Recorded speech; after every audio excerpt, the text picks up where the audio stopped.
بالله من الشيطان الرجيم بسم الله الرحمن الرحيم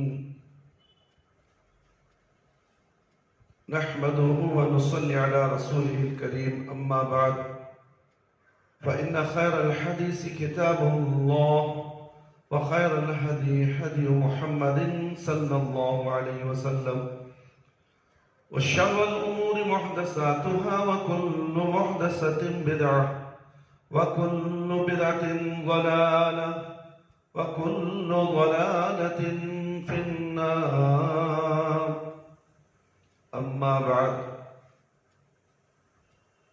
سلامتی دینے والا کون اور محافظ کون ہے؟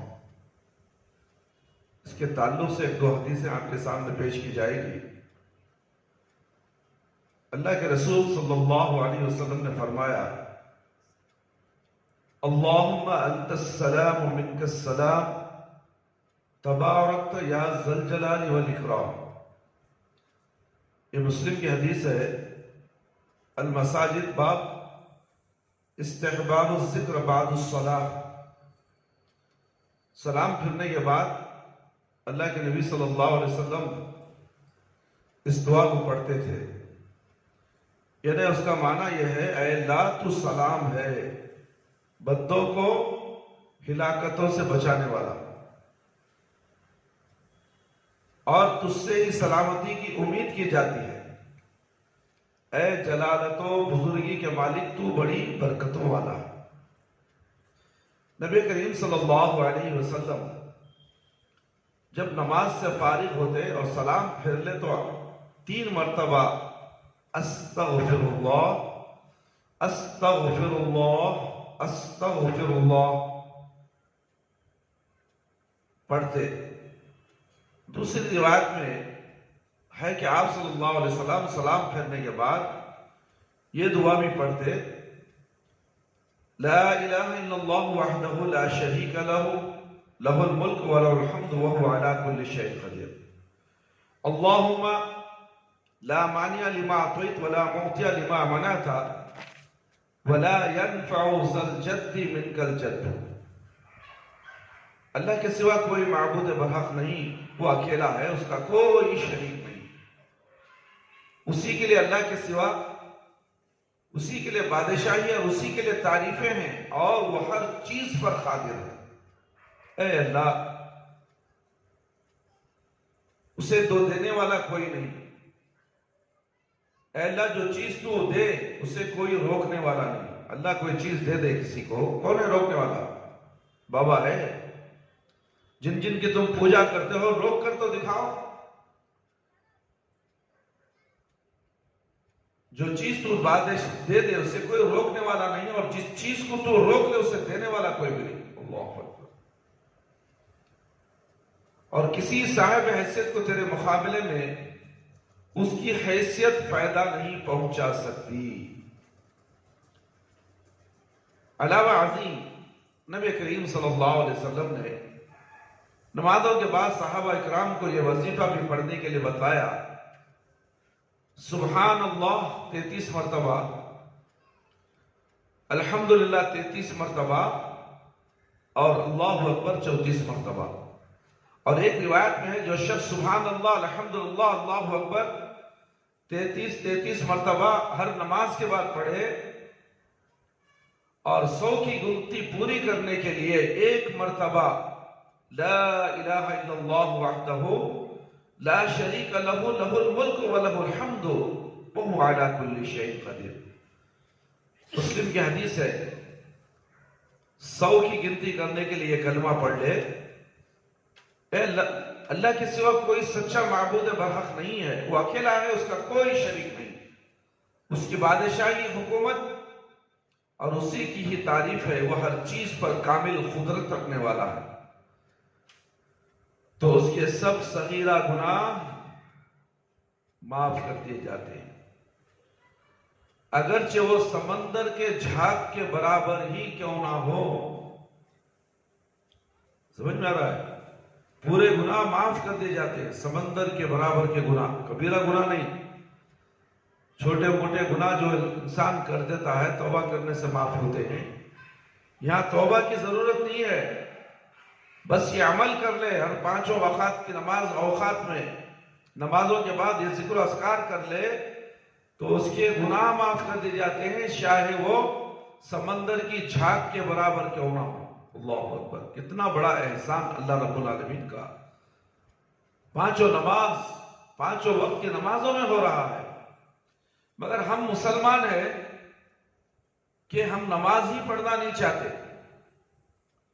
مسلمان نماز پڑھنا نہیں چاہتا، اپنے آپ کو بخشوانا نہیں چاہتا، دنیا کی مصروفیت دکھانا چاہتا ہے، دنیا سے محبت کرنا چاہتا ہے، کام و کاج سے محبت، بیوی بچوں سے محبت، مگر اس انسان کو یہ نہیں معلوم ہے کہ پانچوں وقت کی نماز کے بعد جو ذکر و اذکار ہے اس سے ہمارے گناہ دھلے جا رہے ہیں، معاف ہو رہے ہیں اور اللہ ہمیں بخش رہا ہے۔ کاش اسی درمیان میں ہماری موت آ جائے تو کیا ہم دھلے دھلائے اس دنیا سے چلے جائیں گے؟ اللہ تعالیٰ ہمیں جنت نصیب فرمائے گا۔ جنت کی فکر کسے ہے؟ سب دنیا کی فکر کرتے ہوئے دوزخ کو جانا چاہتے ہیں، جہنم کو جانا چاہتے ہیں۔ تو اس لیے میرے بھائی، میرے دوست، ہر نماز کے بعد بلا ناغہ ان اذکار کو پڑھنا چاہیے جو پیارے نبی صلی اللہ علیہ وسلم نے ہمیں بتلائے۔ اللہ کے نبی صلی اللہ علیہ وسلم نے فرمایا احفظ اللہ یحفظک۔ سنن ترمذی کی روایت ہے، کتاب الصفۃ الخیامہ والرخائف، تو اللہ کی حفاظت کر، اللہ تیری حفاظت کرے گا۔ اللہ کی حفاظت کیسے کر سکتا آدمی؟ اللہ تو ہماری حفاظت کرے گا ضرور انشاءاللہ، مگر اللہ کی حفاظت کیسے کی جائے؟ اللہ تعالیٰ تو ساری کائنات کا محافظ اور نگران ہے۔ اللہ ساری کائنات کا محافظ اور نگران ہے، اسے کسی کی حفاظت کی ضرورت ہی نہیں ہے۔ اللہ محتاج نہیں ہے، اللہ محتاج نہیں ہے، کسی کا محتاج نہیں۔ انسان محتاج ہے، نومن مٹی میں سویا ہوا یہ مردہ محتاج ہے، اور جن کی یہ لوگ پوجا کرتے ہیں، مدد مانگتے ہیں، یا مدد غوث اعظم، اللہ اکبر، دستگیر، پیران پیر، یہ محتاج ہیں، زمین کے اندر دفن ہو گئے۔ وہ اللہ تو عرش پر مستوی ہے، ساری کائنات کا محافظ ہے، اس کے لیے کوئی سفارش کی ضرورت نہیں ہے، وہ تنہا ہے، وہ کسی کا محتاج نہیں ہے۔ اس حدیث میں اللہ کی حفاظت کا مطلب ہے اللہ کے احکام اور اس کی نازل کردہ شریعت کی حفاظت اور اس پر عمل کا اہتمام ہے، جیسے قرآن مجید میں اللہ رب العالمین نے فرمایا ان تنصروا اللہ ینصرکم ویثبت اقدامکم، سورہ محمد آیت نمبر 7۔ اگر تم اللہ کی مدد کرو گے تو اللہ تمہاری مدد کرے گا۔ اللہ کی مدد کرنے کا مقصد کیا ہے؟ نماز پڑھو پانچوں وقت، اللہ کے احکامات پر، اللہ کی شریعت پر مکمل پابندی کے ساتھ عمل کرو، کسی کو اس میں دخل اندازی کرنے کا موقع مت دو، انسان کی پیروی مت کرو، کسی ملا، مفتی، مولوی کی بات آ جائے، اللہ کی بات کے سامنے ان کو اونچا مت کرو۔ جیسا اللہ نے کہا، جیسا اللہ کے نبی صلی اللہ علیہ وسلم نے کہا، اسی طرح سے زندگی گزارو، اسی طرح اللہ کے احکامات پر عمل کرو۔ یہ ہے اللہ کی حفاظت کرنا، یہ ہے اللہ کی حفاظت کرنا۔ اللہ تمہاری حفاظت کرے گا، تمہیں کسی نقصان میں مبتلا نہیں کرے گا۔ اگر نقصان بھی پہنچائے تو اللہ تعالیٰ بچانے والا، فائدہ پہنچانے والا اللہ ہے۔ توجہ اس کے پر ہو، توکل اللہ رب العالمین کے پر ہو۔ اگر تم اللہ کی مدد کرو گے تو اللہ تمہاری مدد کرے گا۔ یہاں بھی اللہ کی مدد سے مراد اللہ کے دین کی مدد ہے، دین کی مدد ہے۔ میرے بھائی، میرے دوست، جو اللہ کے دین کی مدد اور اس پر عمل کرے گا، اللہ اس کی مدد ضرور کرے گا۔ یہی مفہوم حدیث کے الفاظ کا بھی ہے، جیسا کہ اس حدیث کے بقیہ الفاظ سے بھی واضح ہے کہ چنانچہ یہ حدیث پوری ایسے ہے نبی کریم صلی اللہ علیہ وسلم نے ابن عباس رضی اللہ عنہ سے بیان فرمایا ہے، اے بچے، میں تجھے چند اہم باتیں سکھلاتا ہوں، تو اللہ کی حفاظت کر، اللہ تیری حفاظت فرمائے گا۔ تو اللہ کی حفاظت کر، تو اس کو اپنے سامنے پائے گا۔ اور یہ بات جان لے کہ اگر سارے لوگ یعنی ساری دنیا کے لوگ مل کر تجھے کچھ نقصان پہنچانے کے لیے جمع ہو جائیں تو وہ تجھے نفع نہیں پہنچا سکیں گے۔ ساری دنیا کے لوگ تجھے نفع پہنچانے کے لیے جمع ہو جائے تو وہ تجھے نفع نہیں پہنچا سکتے جب تک کہ اللہ نہ چاہے، سوائے اس نفع کے جو اللہ نے تیرے مقدر میں لکھ دیا ہے، تقدیر میں جو لکھ دیا ہے اتنا ہی نفع ملے گا۔ سب لوگ تجھے ساری دنیا کی دولت دینے کے لیے اکٹھا ہو گئے مگر دے نہیں سکتے، جتنی تیری مقدر میں لکھ دی گئی اتنی تو ضرور مل جائے گی، سوائے اس نفع کے جو اللہ نے تیرے مقدر میں لکھ دیا ہے۔ اور اگر تجھے کوئی نقصان پہنچانے کے لیے سارے دنیا کے لوگ جمع ہو جائیں تو وہ تجھے نقصان نہیں پہنچا سکیں گے سوائے اس نقصان کے جو اللہ نے تیرے لیے مقدر میں لکھ دیا ہے۔ جو چیز تقدیر میں لکھی گئی وہ ہو کر رہنے والی ہے۔ ہم لوگ سمجھتے کچھ اور ہیں، ہمارے دلوں میں وسوسے، دماغوں میں وسوسے بہت آتے ہیں، ایسا کیسا ویسا کیسا، یہ سب ایسا کیسا ویسا کیسا شیطانی وسوسے ہیں۔ تو ہمیں اللہ رب العالمین کی تقدیر پر راضی ہونا ہے، ہمارا ایمان مکمل ہے۔ تقدیر پر جو ایمان نہیں لائے گا اس کا ایمان مکمل نہیں ہے۔ تقدیر پر انگلیاں اٹھانے والے ایسے بہت ہیں میرے بھائی میرے دوست، تقدیر پر کوسنے والے بھی ہیں، برا بھلا بولنے والے بھی ہیں۔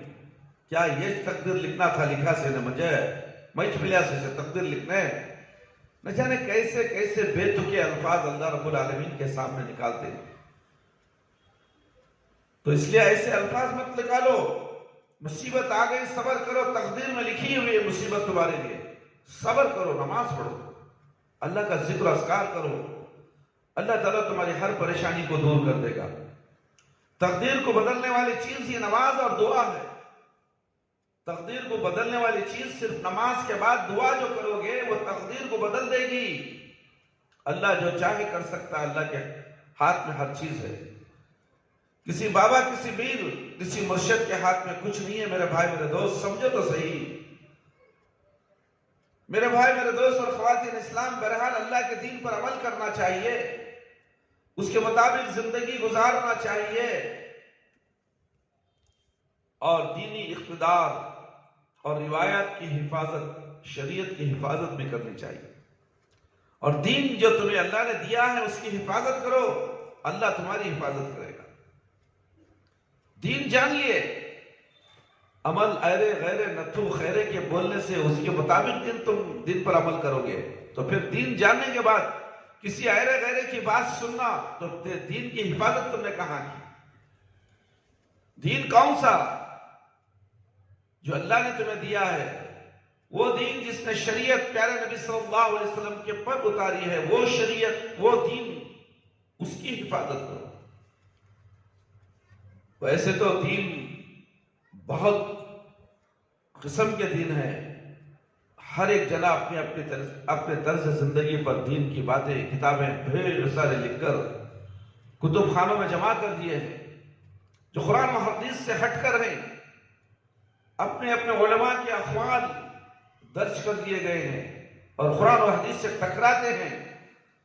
کسی بھی ملا اور مفتی کی باتیں قرآن و حدیث سے ٹکرا رہی ہیں تو چھوڑ دو، قرآن و حدیث کی بات کرو، یہی دین کی حفاظت ہے۔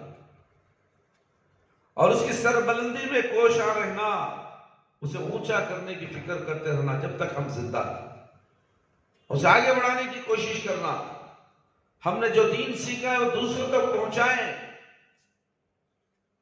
تو اس کا سلسلہ بڑھتا جائے ہمارے آنکھوں کے سامنے، ہم دیکھ لینا چاہیے کہ اتنے لوگوں تک ہم دین پہنچا دیے، اور ہمارے مرنے کے بعد وہ ہمارے لیے صدقہ جاریہ بن جائے گا۔ تو ہماری آخرت کی فکر ہمیں یہاں دنیا میں کر کے یہاں سے جانا ہے۔ مرنے کے بعد کوئی کسی کا ساتھ نہیں دے گا، یاد رکھ لو، خود بیوی بچے ساتھ نہیں دیں گے، سب اپنی اپنی فکر میں لگے ہوں گے۔ تو مرنے کے بعد 1 مہینہ 2 مہینہ غم میں رہیں گے، بعد اس کے بعد کہانی ختم۔ کس کا باپ کس کی اماں مری، کسے فکر؟ ماں باپ اپنے بچوں کو نیک اور صالح بنائیں، دیندار بنائیں، تاکہ وہ بچے مرنے کے بعد ماں باپ کے لیے صدقہ جاریہ بنے۔ اسی لیے پیارے بچوں، آپ سے گزارش کی جاتی ہے کہ آپ نیک اور صالح بنو۔ جو بھی دین تمہیں اس مدرسے سے دیا جاتا ہے، عربی مدرسوں میں سے جو دین تمہیں دیا جاتا ہے، اسے مضبوطی سے تھام لو اور اس کی حفاظت کرو اور اسے آگے بڑھاؤ۔ اپنے گھر والوں کو سناؤ، قرآن کی آیتیں پڑھ کے سناؤ، اس کا ترجمہ سناؤ اور احادیث نبویہ سناؤ۔ جب تک تم ایک دوسرے کو نہیں سناؤ گے، تمہارے سینوں میں یہ دفن نہیں رہے گا کہ تمہارے سینوں سے نکل جائے گا۔ تو یہ دعوت و تبلیغ کا کام ہے، ہر مسلمان پر فرض ہے، ہر مسلمان عورت پر فرض ہے، اور اس کی سربلندی کو گوشہ رکھنا اللہ کی طرف سے فتح اور نصرت اور اس کی رضامندی کا باعث ہے۔ اللہ کی طرف سے کامیابی ملنے والی ہے، اللہ راضی ہو جائے گا آپ سے۔ جب اللہ راضی ہو جائے تو موت بالکل آسان ہوگی۔ جیسے کوزے میں سے پانی ایک قطرہ جس طرح سے آسانی سے نکلتا ہے، روح اس طرح سے آسانی سے نکل جائے گی، تمہیں پتہ بھی نہیں چلے گا، تمہیں تکلیف بھی نہیں ہوگی۔ معمولی ایک چونٹی کاٹنے کے حساب کی بھی تکلیف نہیں ہوگی انشاءاللہ، اگر اللہ چاہے تو۔ کیا ویسی موت چاہتے ہو یا نہیں؟ چاہتے ہو تو عمل بتاتا ہے، دنیا کا عمل بتائے گا۔ تو اس لیے مرنے سے پہلے ہمیں اپنے اعمال نامے کی اصلاح کر لینی چاہیے، چاہے وہ ہمارے ماں باپ ہی کیوں نہ ہو، ہمارے دوست احباب کیوں نہ ہو، ہمارے رشتہ دار کیوں نہ ہو۔ ہر ایک کے لیے باتیں ہیں، ساری دنیا کے انسانوں کے لیے باتیں ہیں۔ ہمارا دشمن بھی اگر کوئی ہے تو وہ سن لے، اپنی اصلاح اسی دنیا میں کر لے، مرنے سے پہلے قرآن اور شریعت پر عمل کرنے والا بن جا۔ دنیا کے مولویاں، مفتیاں، پیر و مرشد کی باتیں نہیں چلنے والی، اللہ اور اللہ کے رسول کی ہی بات چلے گی۔ اسے اچھی طرح مضبوطی سے تھام لو، ورنہ خبر کے فتنے میں پھنس جاؤ گے تم۔ ملا مولوی بھی پھنس جائے گا، اگر وہ ملا مولوی اپنے بزرگوں کی باتوں کو لوگوں تک پہنچاتے رہے گا تو خبر میں پھنس جائے گا۔ تو اس لیے اے پیارے مسلمانوں، اے مومن مسلمانوں، اللہ سے ڈرو، اللہ رب العالمین سے ڈرو، دین شریعت کی حفاظت کرو، اللہ ضرور آپ تمام کی بھی حفاظت کرے گا، ورنہ تو خبر کا گڑھا تمہارا انتظار کر رہا ہے۔ جیسے ہی موت آئی، خبر میں جانا ہے ہر انسان کو، کل نفس ذائقۃ الموت، کوئی بچنے والا نہیں۔ ہر انسان کو موت کا مزہ چکھنا ہے، آج ان کی تو کل ہماری باری ہے، کر لے جو کرنا ہے۔ آخر میں کیا ہے؟ صرف موت ہے۔ دنیا کی جتنی خواہشیں ہیں موت کے سامنے آ کر ڈھیر ہو جاتی ہیں، ختم ہو جاتی ہیں۔ جب دنیا ختم ہونے والی ہے، موت کے لیے سب کچھ ختم ہونے والا ہے، تو اس موت کی تیاری کرنے کی بجائے ہم دنیا سنوارنے کی تیاری کر رہے ہیں، اپنے بیوی بچوں کے لیے محل بنوا رہے ہیں، جائیدادیں خرید رہے ہیں، بڑی بڑی فیکٹریاں ڈال رہے ہیں، نہ جانے کیا کیا انسان دنیا میں مٹھی پھک رہا ہے۔ کس کے لیے؟ موت کے لیے۔ پتہ نہیں اسے موت کب آئے گی، کس حال میں آئے گی، کیسی آئے گی، کیوں آئے گی، کب آئے گی، کیا ہوگا اس کا، کیسے فرشتے کو وہ دیکھے گا، نیک فرشتے کو وہ دیکھے گا یا وہ بھیانک فرشتے جسے اس کی روح نکالنے کے لیے آئیں گے، جب اس کی حالت کیا ہوگی میرے بھائی میرے دوست۔ اس لیے ہمیں چاہیے کہ اس لیے ہر مسلمان کو دین کا پابند اور شریعت کا پابند اور معاشرے میں دین کے نفاذ کا علم بردار بن کر زندگی گزارنا چاہیے۔ ایسی زندگی گزارو مرنے کے بعد بھی لوگ تمہاری تعریف کریں، تمہارے اعمال کی تعریف کریں، کسی کی زبان سے یہ نہ نکلے کہ فلانا شخص ایسا بد کردار تھا۔ اگر کوئی سب مل کر بول دیے کہ تمہیں بد کردار ہو تو تمہارے لیے عذاب بڑھ جائے گا، قبر میں عذاب ہوگا اس کا۔ تو اس لیے ہر ایک کے ساتھ اچھی طرح سے اخلاق کے ساتھ حسن اخلاق کے ساتھ سے، اخلاق بھی ایک بہت بڑی نعمت ہے، انشاءاللہ اس کے بارے میں بتائیں گے۔ اللہ رب العالمین سے دعا ہے کہ اللہ تعالیٰ مجھے اور آپ تمام کو ان تمام قرآن و حدیث کی جو باتیں ہم نے آپ کے سامنے پیش کی ہیں اسے سن کر آپ تمام سے گزارش کی جاتی ہے کہ اللہ تعالیٰ اس پر مجھے بھی اور آپ کو بھی عمل کرنے کی توفیق عطا فرمائے۔ اللہ تعالیٰ مجھے اور آپ کو 5 وقت نماز پڑھنے والا بنا دے، وقت پر نماز پڑھنے والا بنا دے، ہمارے نمازوں کی حفاظت کرنے والا بنا دے، ہمارے نیکیوں کی حفاظت کرنے والا بنا دے، ہمارے اعمال کی حفاظت اعمال نامہ کی حفاظت کرنے والا بنا دے۔ اے اللہ شرک سے بچا لے، بدعت سے بچا لے، اللہ ہم سب کو صراط مستقیم پر چلا دے۔ اے اللہ تو رحم کرنے والا، ہم سب پر رحم فرما۔ جو لوگ بیمار ہیں اللہ ان کو شفاء کل شفاء عاجلہ عطا فرما، اور جو لوگ اس بیماری سے کرونا جیسی اللہ کے عذاب کی بیماری جو آئی ہے اس بیماری سے جتنے بھی لوگ گزر چکے ہیں اللہ تعالیٰ ان کے معاملات تیرے پاس ہے، تو اچھی طرح جانتا ہے اس میں کون مومن ہے کون غیر مومن ہے۔ اے اللہ ان کا معاملہ تو اچھی طرح جانتا ہے، اگر وہ قابل مغفرت ہے تو اللہ ان کی بھی مغفرت فرما، ان کو کروٹ کروٹ جنت نصیب عطا فرما۔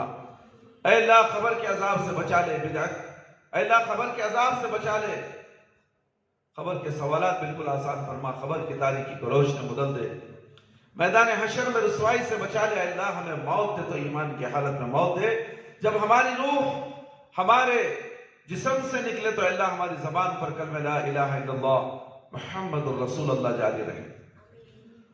ربنا آتنا في الدنيا حسنة وفي الآخرة حسنة وقنا عذاب النار ربنا ظلمنا أنفسنا وإن لم تغفر لنا وترحمنا لنكونن من الخاسرين سبحان ربك رب العزة عما يصفون وسلام على المرسلين والحمد لله رب العالمين يا حي يا قيوم برحمتك أستغيث